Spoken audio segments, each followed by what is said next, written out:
Hi, my name is Monique Allen. I'm Will Ard. I'm Clinton Bell. And I'm Will Blevas. We are Group 1, and today we will be discussing our breaking news topic called Everything in Moderation. The history of moderation, content moderation, is the practice of monitoring and applying a predetermined set of rules and guidelines to user-generated submissions. Moderation systems sort through user-generated contributions to ensure postings are not obscene, illegal, or insulting. Before content moderation was implemented, social media users had the ability to openly share content that was considered obscene and offensive. We have platforms such as Facebook and Twitter employ online content moderators. Many of the moderators are subcontractors living in India and the Philippines. Moderators often suffer from PTSD and other mental health issues that arise because of the constant exposure to violent and disturbing online images during their work shift. Facebook and Twitter have a clause in their terms of service that reserves their rights to police the online content that is posted. For example, Facebook and Twitter prohibit nudity, sexual content, hateful, violent, child endangerment, and graphic content from their platforms.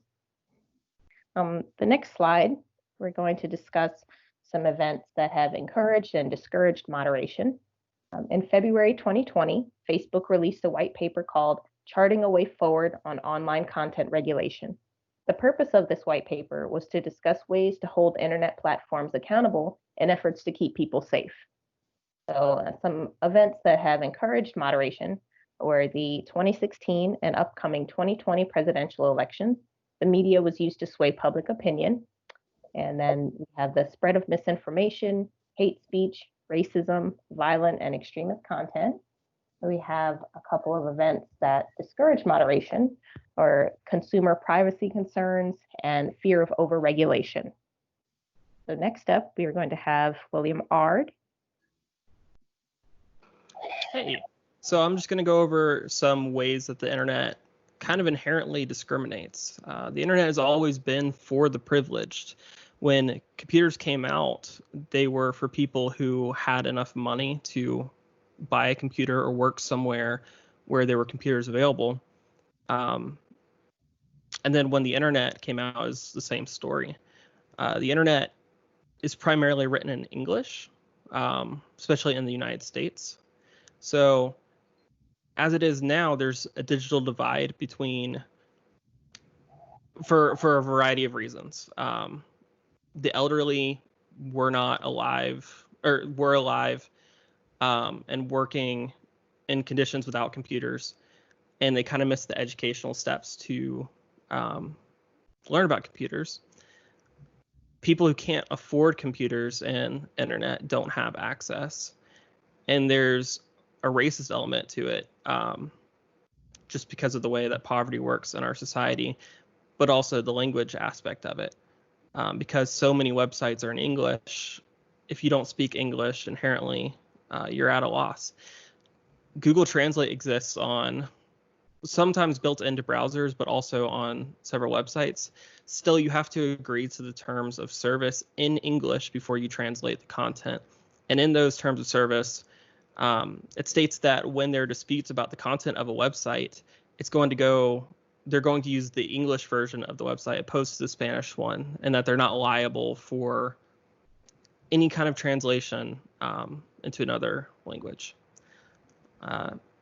Another example of the way that the internet's oppressive is that a very famous study was conducted and that showed that when you Google black girls, the first images linked to porn websites. So Google had to redo their algorithms to address this, but there are countless examples of how this still occurs today. The internet is kind of funneled into silos that show biases.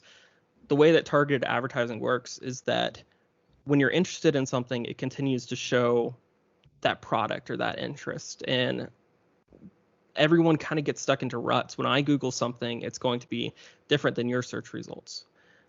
Another semi-recent thing that happened is that in America, we got rid of net neutrality, which meant that websites could run faster or slower for different people. And the reason they gave for this is that the internet was running too slow because it had too many people abusing this, abusing the internet's capacity. But we found with net neutrality that it does more harm than it does good and discriminates more. Finally, there's different moderation policies in different countries. An example would be the Great Firewall of China, which prevents the social media networks that we know in America in order to contain free speech efforts. But there are similar systems in tons of countries. Now we're going to take a look specifically at Twitter and Facebook and how they've reacted to the current presidential tweets. So here's Quentin. All right, thanks, Will. So I know that we're all familiar with when the looting starts, shooting start tweet, as well as the tweet concerning absentee ballots. As a result of these, Twitter took action by providing a warning label informing users that the tweet could potentially incite violence. And also, on the second tweet, they provided a disclaimer that the tweet could contain some potentially misleading information, alongside links to sources that would allow users to fact check. Some advantages that these actions provide is that they help to stop the spread of misinformation, hate speech, violence, and racism. Also, to take this a step further, it could also help curb access to harmful activities by warning users beforehand of the content that is about to be viewed, and then give them the option to proceed or not. Some disadvantages of these actions is that it begins to raise a lot of questions on whether boundaries are being overstepped in regard to free speech. To just go into this a little further, it raises the question of where should the lines be drawn? Should social media platforms have special rules in place for people in higher positions versus regular citizens? An interesting test was conducted with the looting tweet. An account that copies and reposts President Trump's tweets word for word had their account temporarily suspended for 3 days until the tweet was deleted. However, President Trump's account wasn't. So I think, the fact that President Trump was able to do this and say whatever he wanted without being reprimanded for it at all is really interesting. And I think it'll be just interesting to see how this all shakes out in the future, especially when it comes to free speech and, without overstepping those boundaries. So next up, I'll pass it off to William, who will focus on Facebook's approach. Thank you, Quentin. So first, we're going to talk about a little bit of the advantages and kind of set the mindset of how Facebook looks at it. So Facebook is every action they take is completely with the viewpoint of what is for the betterment of the company. They don't take a similar viewpoint that Twitter has taken, where it's kind of more of a societal viewpoint. So Facebook is the largest social media company. They have 2 billion users globally, and they want to protect their business. And so when the recent examples with Donald Trump and they might alter this stance, where they have chosen not to flag his content. That is because they would like to stave off regulation and preserve the value of the company. They do not want any governments coming in and trying to break them up as a company or add regulation, which will in turn add cost to their daily expenses. But some of the positives of what they do today, they identify 3 million items a day that are potentially warranting removal. So some of those examples from the first quarter of 2020, this is just one quarter, this is 3 months.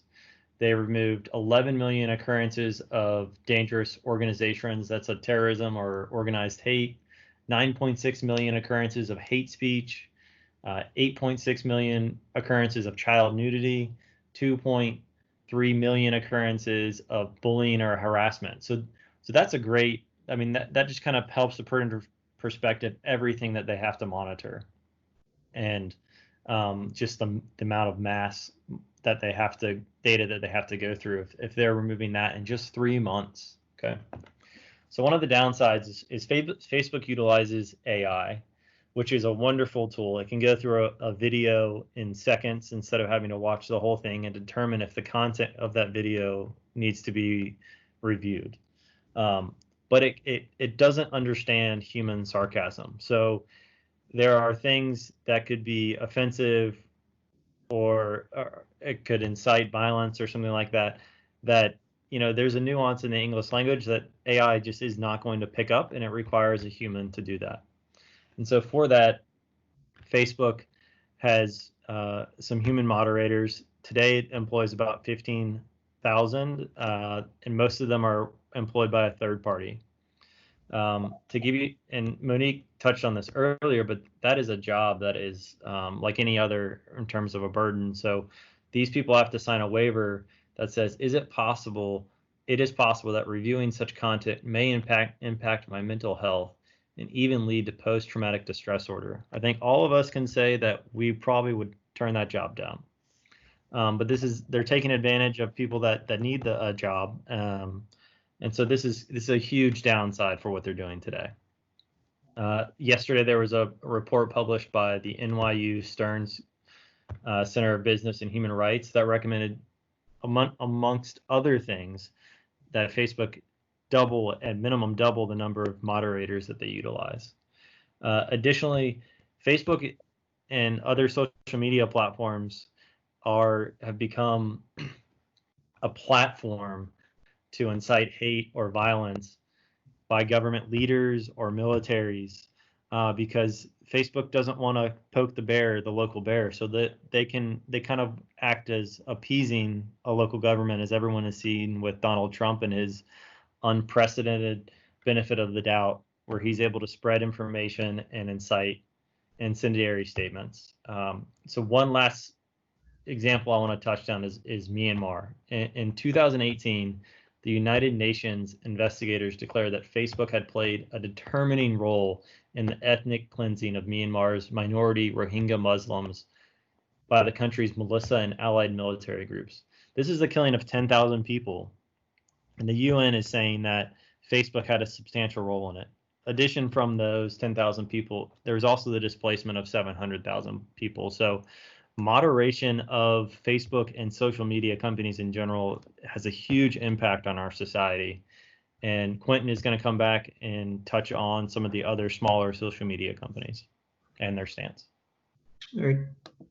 Thanks, Will. So while we spent a lot of time talking about Facebook and Twitter, we also wanted to explore other platforms such as Instagram, Reddit, and Snapchat. Instagram is owned by Facebook, so their policies are pretty consistent across both platforms. However, Reddit was a very interesting case that we looked into. Their current CEO has recently stated that they do not promote or encourage hate and racism. However, the former CEO has come out since then and said that it's the complete opposite, and that Reddit actually nurtures and monetizes hate all day long. And there was an example about, different forums that incited hate. And again, nothing was really done about those. So here recently, Reddit has started taking steps by banning and restricting forums that promote hate and racism. So it looks like they're kind of falling in line with Twitter and Facebook as well. Another case was Snapchat, and they also said they're against promoting racism, hate, and violence. And as a response to that, they said they would no longer promote accounts that incite these acts. So an example of them actually taking action against this was after Donald Trump's tweets, Snapchat said that they would no longer feature his account on its Discover Media platform. And they said the reason for this move was because his comments were very inflammatory, and they would not support or give free promotion to those who incite violence or racism in any way. So this looks like it's really starting to take effect across all social media platforms moving forward into the future. And I would pass this off to Will, who will wrap it up and kind of give some of those future implications and our group's thoughts on them. Yeah, thank you, Quentin. So really what this comes down to is what the future holds is really largely dependent upon what any world governing body or local governments like the United States to countries decide that these social media companies have to do.